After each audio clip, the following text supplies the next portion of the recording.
So இப்போது இந்த வீடியோவில் நம்ம என்ன பார்க்க போகிறோம், இது வந்து புதுசாக வந்து யூனிட் 9, அதாவது தமிழ்நாடு அட்மினிஸ்ட்ரேஷன் இருக்குல்ல, அதை வந்து எக்கனாமிக்ஸோட மெர்ஜ் பண்ணிட்டாங்க. ஸோ மெர்ஜ் பண்ணதுனால அந்த லெசன் வந்து இப்போது எக்கனாமிக்ஸில் வருது. ஸோ இப்போ நம்ம இந்த வீடியோ எப்படின்னா யூனிட் 9 வந்து எக்கனாமிக்ஸ் கீழே வந்து ஸோ இப்போ பார்க்க போகிறோம். அதில் இப்போ இந்த வீடியோவில் எதை பார்க்க போகிறோம்னா, அரசியல் கட்சிகளுக்கும் அதாவது அரசியல் கட்சிகளும் பலதரப்பு மக்களுக்குமான நலத்திட்டங்கள் இந்த இந்த பாடத்தை பார்க்க போகிறோம். அதுக்கப்புறம் வந்து ரெண்டாவதாக இடஒதுக்கீடு கொள்கைக்கான நியாயங்களும் சமூக வளங்கள் பெறும் வாய்ப்புகளும் பற்றி இந்த வீடியோவில் பார்க்க போகிறோம். அதுக்கு அடுத்தது தமிழ்நாட்டுடைய பொருளாதார போக்குகளையும் பார்க்க போகிறோம். அதுக்கு அடுத்தது நான்காவதாக வந்து தமிழகத்தினுடைய சமூக பொருளாதார வளர்ச்சியில் சமூக நலத்திட்டங்களுடைய தாக்கத்தையும் அப்புறம் அதனுடைய பங்களிப்பையும் வந்து அப்புறம் சமூக நீதி, சமூக நல்லிணக்கம், சமூக பொருளாதார மேம்பாட்டுக்கான மூல ஆதாரங்கள் இதையும் வந்து வீடியோவில் பார்க்கலாம். அதுக்கப்புறம் தமிழகத்துடைய கல்வி மற்றும் நலவாழ் முறைகளை பற்றியும் இந்த வீடியோவில் நல்லா விளக்கமாக பார்க்கலாம். இதை வந்து ஒன்று ஒன்றா பற்றி பார்க்கலாம்.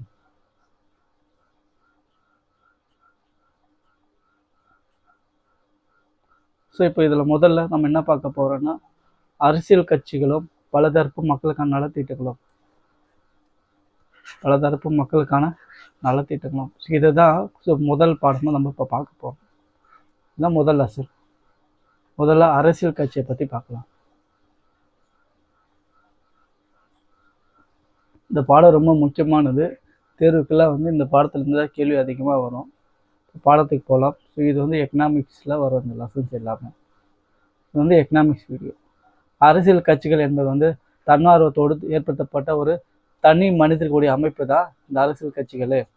அப்புறம் 3 கூறுகள் இருக்குது. என்னென்ன கூறுகள்னால், தலைவர் இருப்பாங்க. ஸோ இந்த அரசியல் கட்சி நம்ம இப்போ பார்க்குறது அரசியல் கட்சி. ஸோ இதில் வந்து எப்படின்னா தலைவர் இருப்பாங்க, செயல் உறுப்பினர் இருப்பாருங்க, அப்புறம் தொண்டர்கள் இருப்பாங்க, 3 பேர் இருப்பாங்க. அப்புறம் முக்கியத்தை பார்க்கலாம். இந்த அரசியல் கட்சியோட முக்கியத்தை வந்து அரசியல் கட்சிகள் வந்து மக்களாட்சியுடைய முதுகெலும்பாக வந்து இருக்கிறது. அரசியல் கட்சி என்பது மக்களாட்சியுடைய முதுகெலும்பு. அப்புறம் கட்சி குடிமக்களுக்கும் கொள்கை வகுப்பாளருக்கும் வந்து இடையே வந்து பாலமாக சேவை செய்கிறது தான் இந்த கட்சிகள். அப்புறம் அவை வந்து பொது கருத்துக்களை வந்து உருவாக்குகிறது. அரசியல் கட்சிகள் வந்து முறையாக அமைக்கப்பட்ட அரசாங்கத்துடைய ஒரு பகுதி அல்ல. ஸோ அரசியல் கட்சி எப்படின்னா முறையாக அமைக்கப்பட்ட அரசாங்கத்துடைய ஒரு பகுதி கிடையாது. ஸோ பகுதி அல்ல. அடுத்தது பெரும்பான்மை கட்சியை பற்றி பார்க்கலாம். அரசாங்கத்தை அமைத்து ஆட்சி நடக்கிறது தான் பெரும்பான்மை கட்சி. அப்புறம் எதிர்கட்சி பார்க்கலாம். பெரும்பான்மை கட்சிக்கு அடுத்ததாக அதிக உறுப்பினர் கொண்ட கட்சி தான் எதிர்கட்சி அப்படின்னு சொல்லுவாங்க. அப்புறம் கட்சியுடைய வகைமுறைகளை பார்க்கலாம். கட்சி முறையுடைய வகைகள். ஒரு கட்சி முறைக்கு வந்து எடுத்துக்காட்டு வந்து சீனா, வடகொரியா, அப்புறம் கியூபா, இதெல்லாம் வந்து ஒரு கட்சி முறைக்கு இதெல்லாம் ரொம்ப முக்கியமானது இது. அப்புறம் இரு கட்சி முறைக்கு வந்து எடுத்துக்காட்டு வந்து பிரிட்டன். ஸோ பிரிட்டனில் வந்து தொழிலாளர் கட்சி மற்றும் பழமத கட்சி இருக்குது பிரிட்டனில். அப்புறம் அமெரிக்கா ஐக்கிய நாடுகள் கட்சி, அதாவது குடியரசுக் கட்சி மற்றும் ஜனநாயக கட்சி தான் அமெரிக்காவில் இருக்குது. இதெல்லாம் வந்து இரு கட்சி முறைக்கு எடுத்துக்காட்டுக்கு வந்து பிரிட்டனும் அமெரிக்காவும் தான் இரு கட்சி முறைக்கு எடுத்துக்காட்டுக்கு. அப்புறம் பல கட்சி முறைக்கு எடுத்துக்காட்டு வந்து இந்தியா, பிரான்ஸு, ஸ்வீடன், இதெல்லாம் அப்புறம் நார்வே, இதெல்லாம் வந்து பல கட்சி முறைக்கு வந்து எடுத்துக்காட்டுங்க. அப்புறம் தேர்தல் குழு சின்னங்களை பற்றி பார்க்கலாம். தேர்தல் குழு சின்னங்கள் 1968ஆம் ஆண்டில் தேர்தல் சின்னங்கள் வந்து ஆணைப்படி, அந்த ஆணைப்படி தான். ஸோ 1968ஆம் ஆண்டுடைய தேர்தல் சின்னங்கள் ஆணைப்படி தான். ஒதுக்கப்பட்ட சின்னம் வந்து என்பது வந்து அங்கீகரிக்கப்பட்ட அரசியல் கட்சிக்கு வந்து மட்டுமானது என பொருள்படும். அதாவது ஒதுக்கப்பட்ட சின்னம் என்பதுனா அங்கீகரிக்கப்பட்ட அரசியல் கட்சிக்கு மட்டும்தான் கொடுக்கப்படுறது அந்த சின்னம் தான் அது.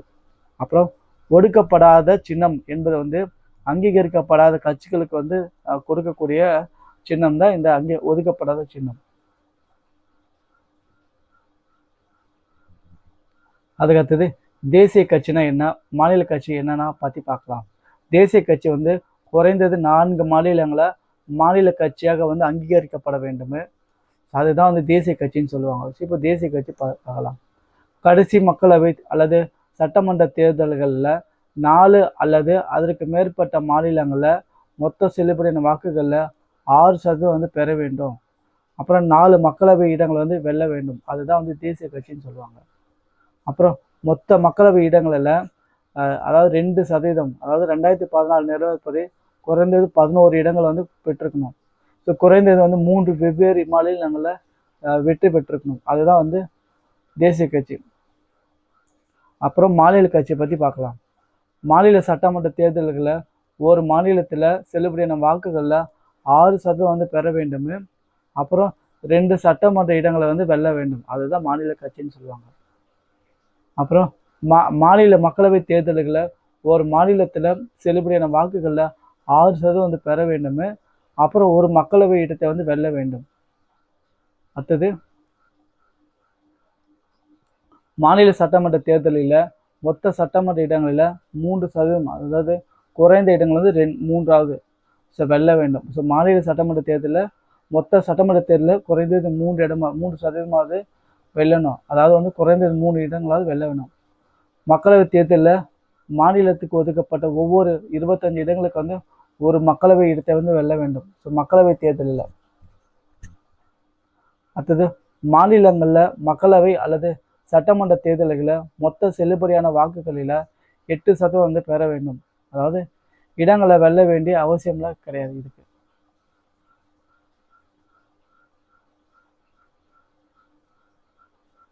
அடுத்தது அங்கீகரிக்கப்பட்ட தேசிய கட்சிகளை பற்றி பார்க்கலாம். அப்புறம் அங்கீகரிக்கப்படாத மாநில கட்சிகள், அதாவது தமிழ்நாடை பற்றி பார்க்கலாம். ஸோ இப்போ முதல்ல அங்கீகரிக்கப்பட்ட தேசிய கட்சிகள் பற்றி பார்க்கலாம். எதில் அங்கீகரிக்குதுன்னா பாரதிய ஜனதா கட்சி. இந்த அதாவது பிஜேபின்னு சொல்லுவாங்க. பிஜேபின்னா பாரதிய ஜனதா கட்சி அப்படின்னு அர்த்தம். இந்த கட்சியுடைய சின்னம் வந்து தாமரை. அப்புறம் இந்திய தேசிய காங்கிரஸ், அதான் ஐஎன்சின்னு சொல்லுவாங்க. இதனுடைய சின்னம் வந்து கை. அப்புறம் இந்திய கம்யூனிஸ்ட் கட்சி, அதான் மார்க்சிஸ்ட் சொல்லுவாங்க. சிபிஐ எம் அப்படின்வாங்க. இதோடைய சின்னம் வந்து சுத்தியல், கதிர் அறிவாள், அப்புறம் நட்சத்திரம். இதுதான் அதான் கத்தி அதான் கதிர் அறிவாள், நட்சத்திரம் இது. அப்புறம் பகுஜன் சமாஜ் கட்சி, பிஎஸ்பின்னு சொல்லுவாங்க. இதனுடைய சின்னம் வந்து யானை. தேசிய மக்கள் கட்சி, என்பிபி சொல்லுவாங்க. இதனுடைய சின்னம் வந்து புத்தகம். அப்புறம் ஆம் ஆத்மி கட்சி, ஏஏபின்னு சொல்லுவாங்க. இதனுடைய சின்னம் வந்து துடைப்பம் தான். அடுத்தது அங்கீகரிக்கப்பட்ட மாநில கட்சி. ஸோ தமிழ்நாடை பற்றி பார்க்கலாம். அகில இந்திய அண்ணா திராவிட முன்னேற்ற கழகம், ஏஐஏடிஎம்கே அப்படின்னு சொல்லுவாங்க. இதோடைய சின்னம் வந்து இரட்டை இலை தான். அப்புறம் திராவிட முன்னேற்ற கழகம், டிஎம்கே சொல்லுவாங்க. இதோடைய சின்னம் வந்து உதயசூரியன். அப்புறம் நாம் தமிழர் கட்சி, இது வந்து என்டிகே சொல்லுவாங்க. இது வந்து ஒழுவாங்கி, அதாவது மைக்கு தான் இதனுடைய சின்னமே. அப்புறம் விடுதலை சிறுத்தைகள் கட்சி, யாருன்னா விசிகே சொல்லுவாங்க. இந்த விடுதலை சிறுத்தைகள் கட்சியுடைய சின்னம் வந்து பானை தான். இது வந்து அங்கீகரிக்கப்பட்ட மாநில கட்சிகள் தான் இதெல்லாம். இது வந்து தமிழ்நாட்டில் இருக்கிற கட்சிகள் இதெல்லாமே. அடுத்தது அரசியல் கட்சி, அதாவது தமிழக அரசியல் கட்சியுடைய வரலாறை பற்றி பார்க்கலாம். சென்னை மாகாணம் வந்து 1801 உருவாக்கப்படுது. சென்னை உருவாக்கப்படுது எப்போன்னா 1801 தான் உருவாக்குறாங்க. 1801 உருவாக்கப்படுது சென்னை.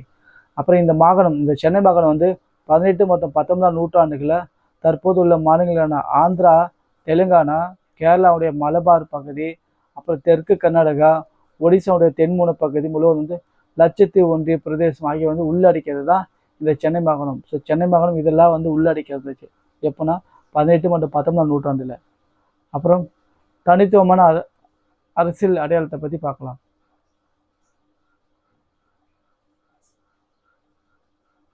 இணைய அடையாளங்கள் வந்து முன்னிலைப்படுத்துது. அப்புறம் சமூக நீதி சித்தாங்கள் வந்து வேறு அப்புறம் இது வந்து இந்தியாவுடைய பிற பகுதிகளுடைய அரசியல் கட்சி தோற்றமுடைய மாறுபட்டதான் இது. அடுத்தது தமிழ்நாட்டு அரசியல் கட்சிகளுடைய தோற்றத்தை பற்றி பார்க்கலாம்.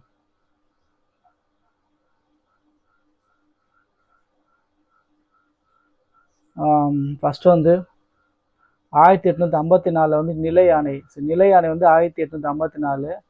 அதுக்கப்புறமா வந்து 1871 வந்து வார்னிஷ் பரிந்துரை. அதுக்கப்புறம் 1892 ஆதி திராவிட ஜனசபை தான். இது வந்து 1892. அப்புறம் சென்னை பிராமண அலுவலர் சங்கம். சென்னை பிராமண அலுவலர் சங்கம் வந்து 1909. அப்புறம் சென்னை கூட்டமைப்பு குழு, அதாவது சென்னை திராவிடர் சங்கம் அப்படின்னு சொல்லுவாங்க. இதனுடைய வருடம் வந்து 1919. அதுக்கப்புறமா 1916 வந்து தென்னிந்திய மக்கள் சங்கம். தென்னிந்திய மக்கள் சங்கம் வந்து 1916. அதுக்கப்புறமா நீதி கட்சி. அதுக்கப்புறம் வந்து 1916 தென்னிந்திய நல உரிமை சங்கம், அதாவது நீதி கட்சின்னு சொல்லுவாங்க. ஸோ தென்னிந்திய நல உரிமை அதாவது சங்கம், அதாவது நீதி கட்சி எப்போனா 1916 இது. அதுக்கு அடுத்தது நீதி கட்சி, அதாவது நீதி என்ற செய்தித்தாளுடைய பெயரால் நீதி கட்சி வந்து வருது. எப்படின்னா பேர் மாத்துறது 1917.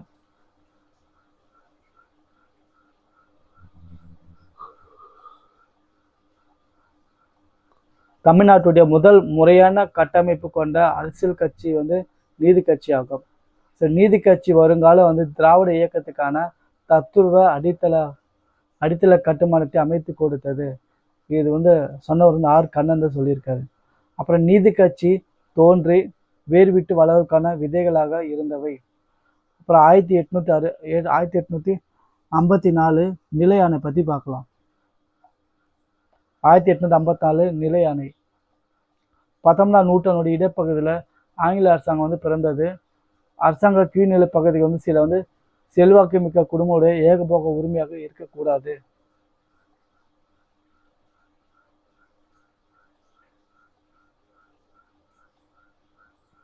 அடுத்தது ஒவ்வொரு மாவட்டத்துடைய பதவிகள் வந்து அந்த மாவட்டத்துடைய பிரதான சமூகத்தினருக்கு வந்து பகிர்ந்தளிக்கப்பட வேண்டும். அடுத்தது 1871 கோர்னிஷ் பரிந்துரை பற்றி பார்க்கலாம். இது வந்து கோர்னிஷ் பரிந்துரை. இந்துக்கள் முஸ்லிம்களுடைய எண்ணிக்கைக்கு வந்து ஏற்ப பதவிகளுக்கு வந்து வரம்பு வந்து விதிக்க வேண்டுமே. அப்புறம் பதவிகள் எண்ணிக்கை வந்து மக்கள் தொகையுடைய அடிப்படையில் நிர்ணயிக்க வேண்டுமே. எந்த ஜாதிக்கும் வந்து முன்னுரிமை வந்து கொடுக்கக்கூடாது. அப்புறம் அரசு கொள்கைகள் வந்து ஜாதி பாகுபாடு இல்லாமலே இருக்க வேண்டும். இது வந்து கோர்னிஷ் குழு இருக்குல்ல, அதோடைய பரிந்துரை தான் இது. எப்போ 1871.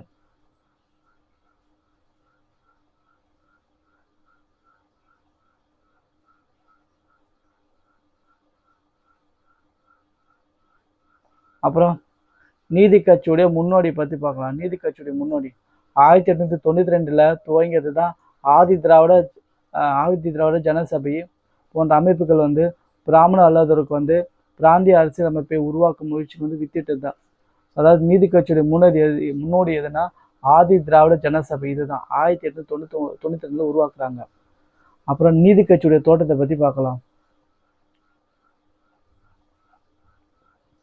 நீதி கட்சியுடைய தோற்றம். சென்னையில் பிராமணர் சங்கம் எப்போனா இந்த பிராமணர் சங்கம் எப்போ தோன்றிருக்கிறாங்கன்னா தோற்றுவிக்கப்படுது 1909 தான் தோற்றுவிக்கிறாங்க. அப்புறம் இந்த பிராமணர் சங்கம் இதை நிறுவியவர்கள் யாருன்னா பி சுப்பிரமணியம், எம் புருஷோத்தம நாயுடு, இவங்க தான். அப்புறம் இதனுடைய நோக்கம் வந்து பிராமணர் அல்லாதவர்களே வந்து கல்வியை வந்து பரப்புவது இந்த நோக்கம். இந்த திட்டம் வந்து 1000 உறுப்பினர்கள் சேர்ப்பது. ஆனால் வந்து ஆதரவு இல்லாததால் இது வந்து செயல்படவில்லை. அப்போ இந்த திட்டத்துடைய சிறப்பு வந்து 20ஆம் நூற்றாண்டிலே துவங்கப்பட்ட ஒரு முதல் அமைப்பு தான் இந்த சென்னை பிராமணர் சங்கம். அடுத்தது சென்னை கூட்டமைப்பு குழுவை பற்றி பார்க்கலாம். சென்னை கூட்டமைப்பு குழு தோற்றம் வந்து 1912 தான். ஸோ சென்னை கூட்டமைப்பு குழு வந்து 1912. நிறுவனம் வந்து சரவண பிள்ளை, ஜி வீரசாமி நாயுடு, அப்புறம் துரைசாமி நாயுடு.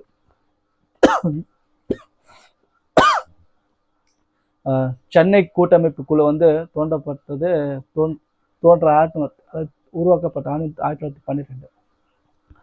காரணம் வந்து அரசாங்கத்தில் பிராமணர் ஆதிக்கத்தால் பாதிக்கப்பட்டோட முயற்சி தான் இது. பெயர் மாற்றாங்க. எப்போனா 1912 அக்டோபர் 1 வந்து சென்னை திராவிட சங்கமாக இதோடைய பேர் வந்து மாறுது. அப்போ இதோடைய செயலாளர் யாருன்னா சி நடேச முதலார் தான். இவர் வந்து ஒரு மருத்துவ மாணவர். அப்புறம் விடுதி பிராமணர் அல்லாத மாணவர்களுக்காக பிரத்யேக விடுதி வந்து துவங்கப்பட்டது. அப்புறம் சமுதாய மாற்றம் படித்த பிராமணர்களிடையே வந்து விழிப்புணர்வு வந்து ஏற்படுத்தியது தான் இந்த சென்னை கூட்டமைப்பு குழு.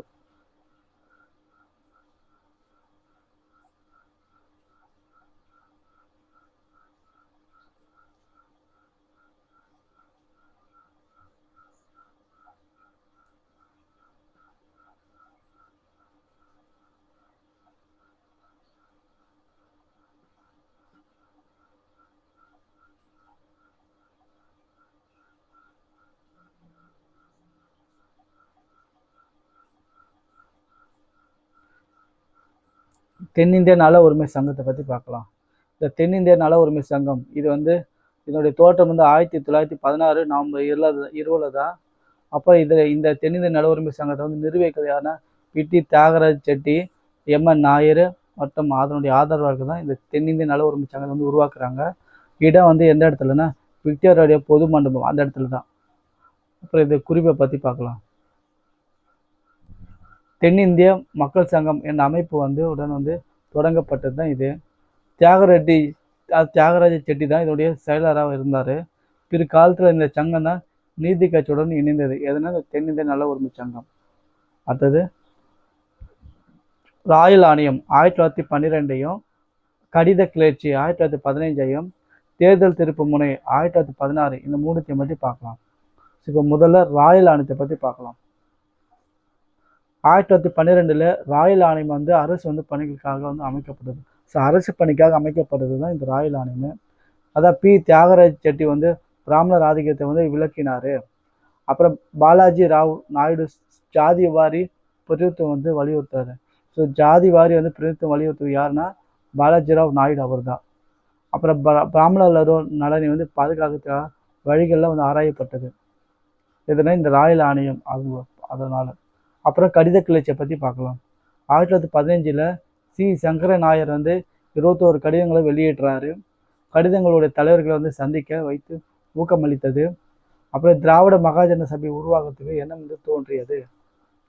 அப்புறம் திராவிடம் பிரபலங்கள் நூல் வந்து வெளியாகி சிந்தனை கிளர்ச்சி வந்து ஏற்படுத்தியது. ஸோ திராவிட பிரபலங்கள் என்ற நூல் வந்து வெளியானது. அப்புறம் தேர்தல் திருப்பு முனையை பற்றி பார்க்கலாம். ஸோ தேர்தல் திருப்பு முனை 1916 தேர்தலில் பிராமணர் அல்லாத வேட்பாளருக்கு வந்து தோல்வி அடைந்தார்கள். ஸோ தோல்வியில் வந்து நீதி கட்சி வந்து எழுச்சிக்கு வந்து வழிவகுத்தது.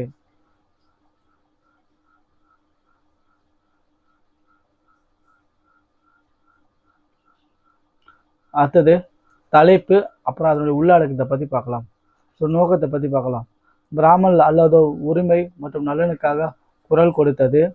அரசாங்கத்துடன் வந்து தொடர்பு கொண்டு பிராமணர் அல்லாதவருடைய திட்டங்களை வந்து செயல்படுத்துவது. சமூக நீதியை வந்து நிலைநாட்டுவதற்கு ஆட்சியை வந்து கைப்பற்றுவது. பிராமணர் செல்வாக்கை எதிர்த்து சமத்துவத்தை வந்து ஏற்படுத்துவது. பிரிட்டிஷ் ஆட்சியில் சமூக சீர்திருத்தங்களை வந்து அறிமுகப்படுத்தியது இதெல்லாம். அப்புறம் பத்திரிகைகள் பார்க்கலாம். ஜஸ்டிஸ் அதாவது ஆங்கிலமு, திராவிடர் வந்து தமிழ், ஆந்திர பிரகாசா வந்து தெலுங்கு ஆகிய பத்திரிகை வந்து துவங்கப்பட்டது.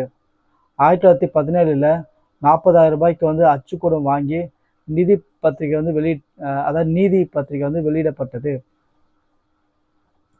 அப்புறம் கொள்கைகளை பரப்பி பிராமணர் பத்திரிகைகளை வந்து எதிர்த்தன. ஒத்துழையாமை இயக்கத்தினுடைய எதிராக வந்து பிரச்சாரம்லாம் வந்து செய்தன.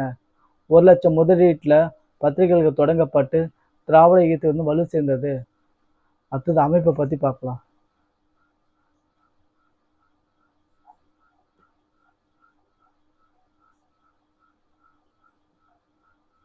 அப்புறம் 1917 நிர்வாகிகள் வந்து தேர்ந்தெடுக்கப்பட்டு 1925 வந்து அமைப்பு சட்டம் வந்து அங்கீகரிக்கப்பட்டது.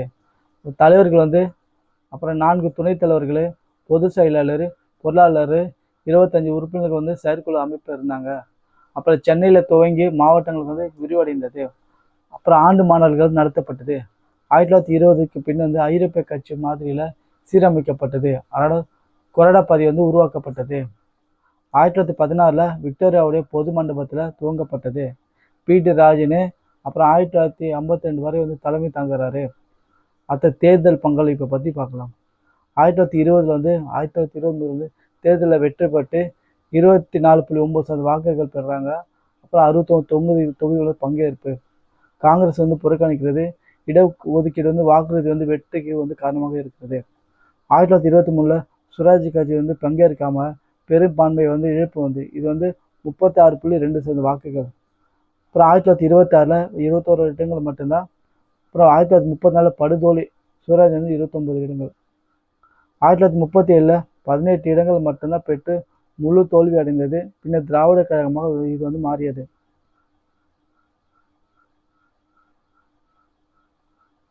அடுத்தது ஆட்சி, அதாவது ஆட்சி காலம் தலைவர்கள் வாரியாக பார்க்கலாம். சுப்பராயலு நாயுடு வந்து 1920 1921 வரைக்கும் உடல்நலம் காரணமாக வந்து விலகிறாரு. அப்புறம் பனகல் அரசர் இவர் வந்து 1921 23, அப்புறம் 23 26 வரைக்கும்.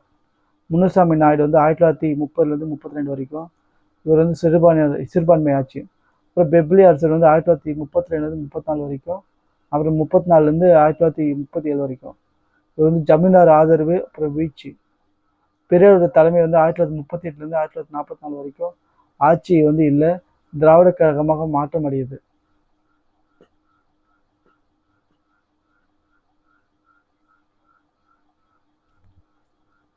அப்புறம் சாதனைகள் பற்றி பார்க்கலாம்.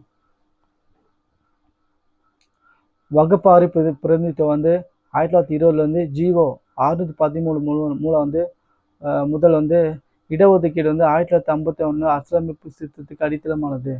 பெண்களுக்கு வந்து வாக்குரிமை 1921 தடை நீக்கப்படுறாங்க. அப்புறம் 1926 டாக்டர் முத்துலட்சுமி ரெட்டி வந்து சட்டமன்ற உறுப்பினர் ஆறாங்க.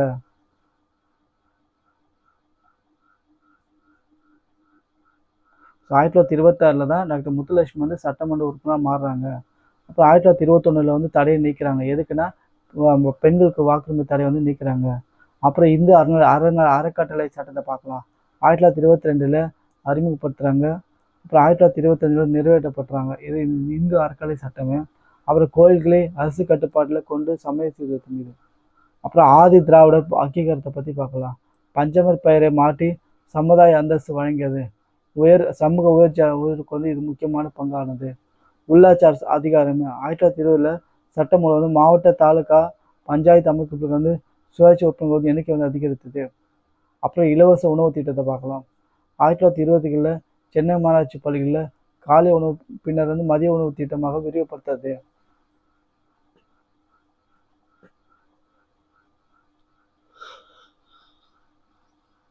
அப்புறம் தாழ்த்தப்பட்டவர்கள் நலன் தனி ஐசிஎஸ் அதிகாரி நியமனமே, வீட்டு மனைகள் அதாவது 20 சென்ட் இலவசம், குடிநீர், கூட்டுறவு, கடன், விவசாய நிலம், கல்வி ஊக்கம் இதெல்லாம் தாழ்த்தப்படுவதற்கு நலன்.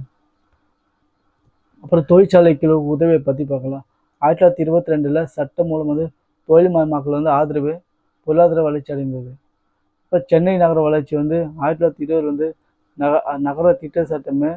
இப்போ தீநகர், பனகல் பூங்கா, உஸ்மன் சாலை, நடேசன் பூங்கா அதெல்லாம் உருவாக்குறாங்க. அப்புறம் கல்வி முன்னேற்றத்தை பற்றி பார்க்கலாம். அதாவது இந்திய மருத்துவ பள்ளி, அண்ணாமலை பல்கலைக்கழகம் 1929, ஆந்திர பல்கலைக்கழகம் உருவாக்குறாங்க. அப்புறம் நிலையான ஆட்சி பற்றி பார்க்கலாம். இந்த இரட்டை ஆட்சியில் பிரிட்டிஷ் முறைகள் வந்து கூட்டு பொறுப்பு, கொறாடா அறிமுகமானது. அப்புறம் ஜனநாயக வளர்ச்சி அடைந்தது. அடுத்து தன்மான உணர்வை பற்றி பார்க்கலாம்.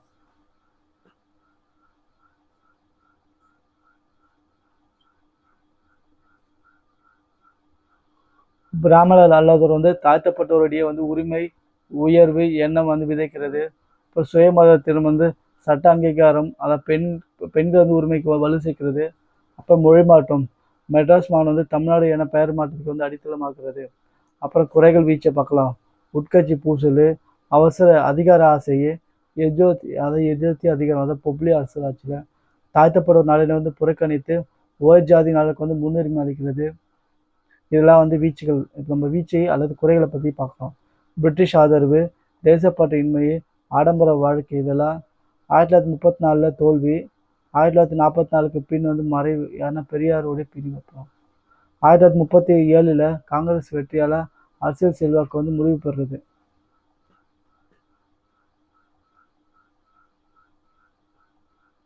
அடுத்தது பிராமணர் அல்லாதவருடைய மாநாடு 1917 பற்றி பார்க்கலாம்.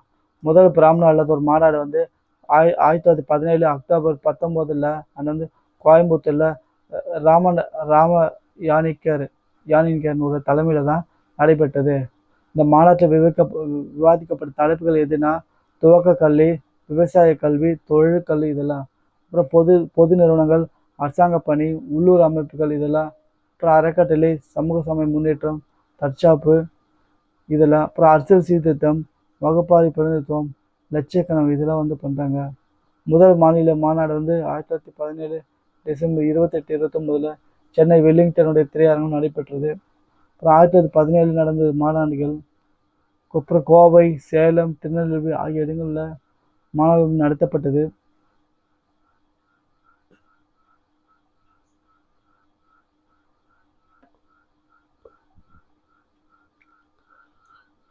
அப்புறம் செட்டி கேபிள், அதாவது வகுப்புவாரி பிரதிநிதித்துவ கோரிக்கை 1917 பற்றி பார்க்கலாம். 1917 ஆகஸ்ட் 20 அன்று வந்து எட்வின் மாண்டேக்கு வந்து வெளியிட்டது தான் ஆகஸ்ட் பிரகடனமே.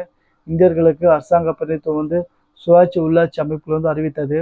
நீதி கட்சியுடைய தலைவர் வந்து தியாகராஜ செட்டி வந்து மாண்டேவுக்கு வந்து கடலடி தந்தி வந்து அனுப்புகிறாரு.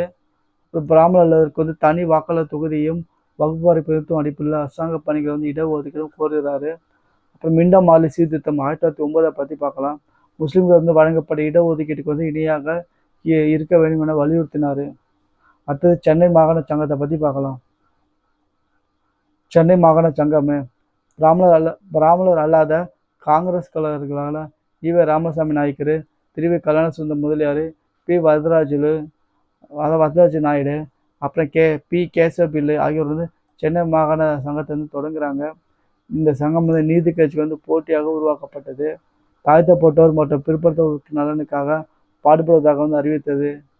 அப்புறம் ஆனால் பிரிட்டிஷ் அரசை வந்து எதிர்த்தது.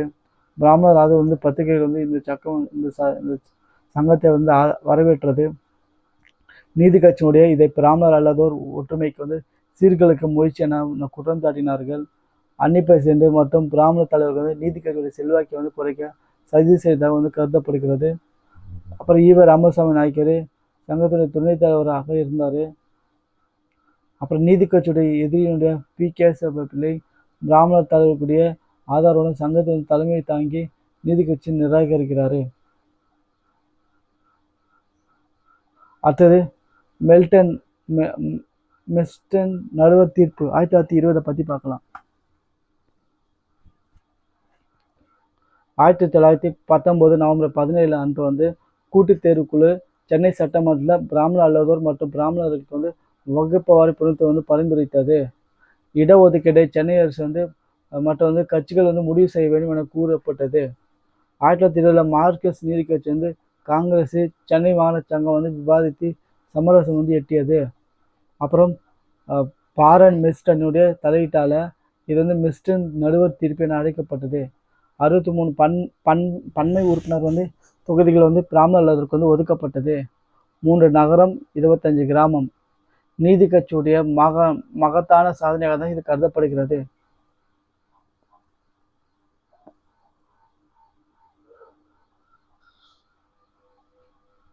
அடுத்தது சுயமரியாதை இயக்கம் பார்க்கலாம். சுயமரியாதை இயக்கம் தோட்டம் வந்து பிராமணர் அல்லாதவருக்கு வந்து சட்டசபையில் இடஒதுக்கீடு கோரி பெரியார் வந்து முனைப்புடன் செயல்பட்டார். 1925 காஞ்சிபுரம் காங்கிரஸ் மாநாட்டில் இதற்கான தியானத்தை வந்து தோல்வி அடைகிறாரு. அப்புறம் இதை அடுத்து 1925 பெரியார் வந்து சுயமரியாதை இயக்கத்தை வந்து தொடங்குறாரு. 1929 செங்கல்பட்டில் முதல் சுய மாநாடு வந்து நடைபெற்றது. நோக்கங்கள் மதம் மதம் ஜாதி அரசியல் சமுதாயத்தில் பார்ப்பன ஆதிக்கத்தை வந்து எதிர்க்கிறது.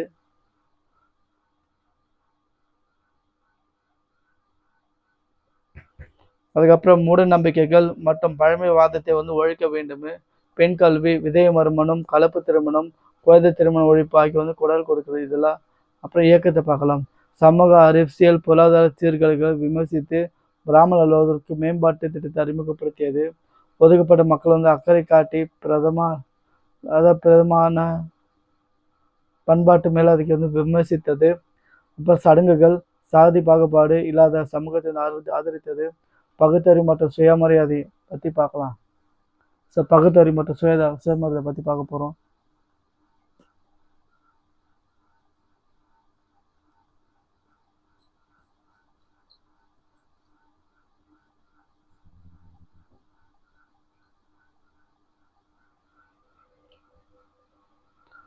பகுத்தறிவு மற்றும் சுயமரியாதையை வந்து அனைவருடைய பிறப்புரிமை என பிரகடனம் செய்யப்பட்டது.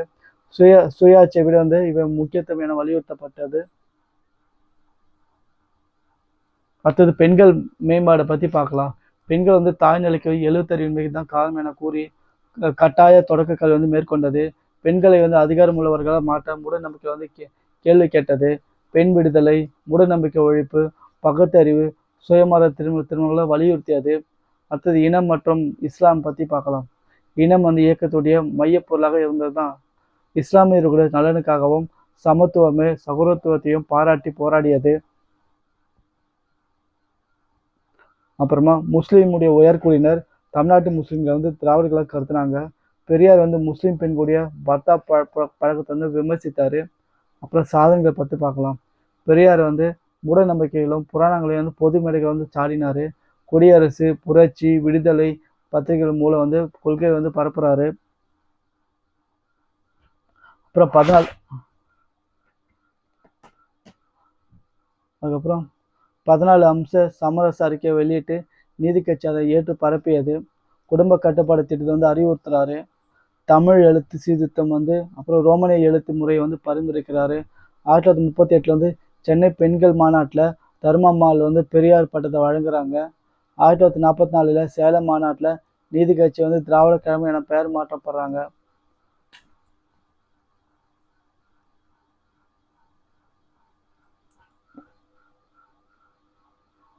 தமிழக அரசியல் கட்சியுடைய பலதரப்பு மக்களுக்கான நலத்திட்டங்களை பார்க்கலாம். தமிழக அரசியல் கட்சிகள் இது திராவிட கட்சிகள், அப்புறம் ரெண்டாவது வந்து காங்கிரஸ் கிளை கட்சிகள், அப்புறம் பிற கட்சிகள். திராவிட இயக்க கட்சிகளை பற்றி பார்க்கலாம். நீதி கட்சி வந்து 1917 வந்து பிடி தியாகராயர், அப்புறம் திராவிடர் கழகம் என பெரியார் வந்து 1944. நீதி கட்சி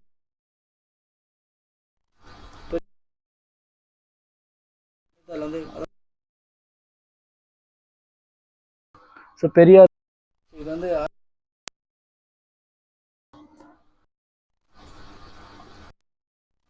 அப்புறமா திராவிட போது செப்டம்பர் 17 வந்து CN அண்ணாதுரை தான் உருவாக்குறாங்க.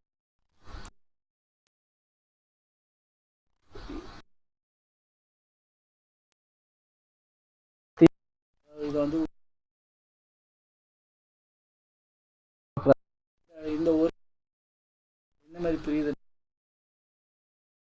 கட்சி இது வந்து 1962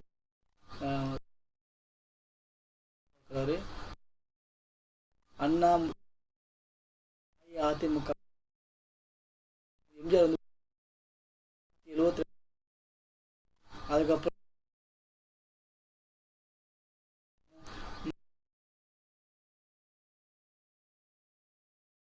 இதை வந்து 1990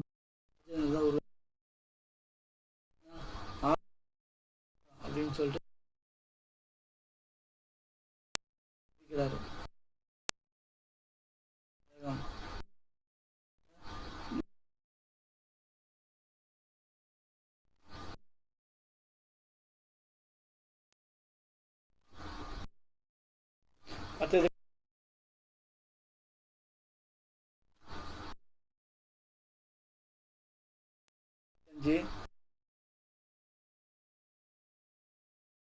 அடுத்தது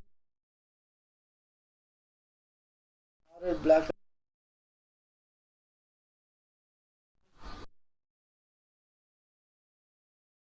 உருவாக்குறாங்க.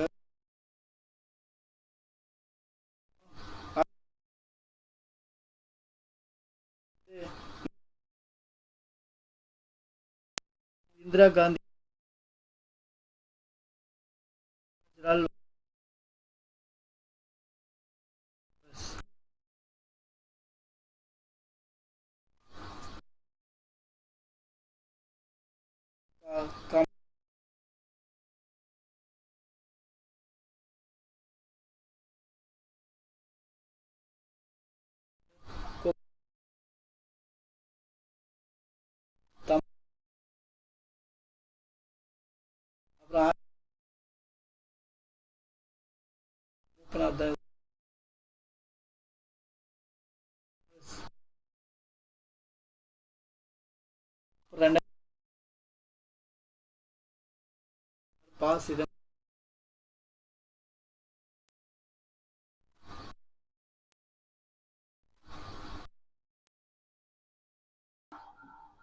சரி, இந்த வீடியோ முடிஞ்சிடுச்சு. இதோட அடுத்த வீடியோவில்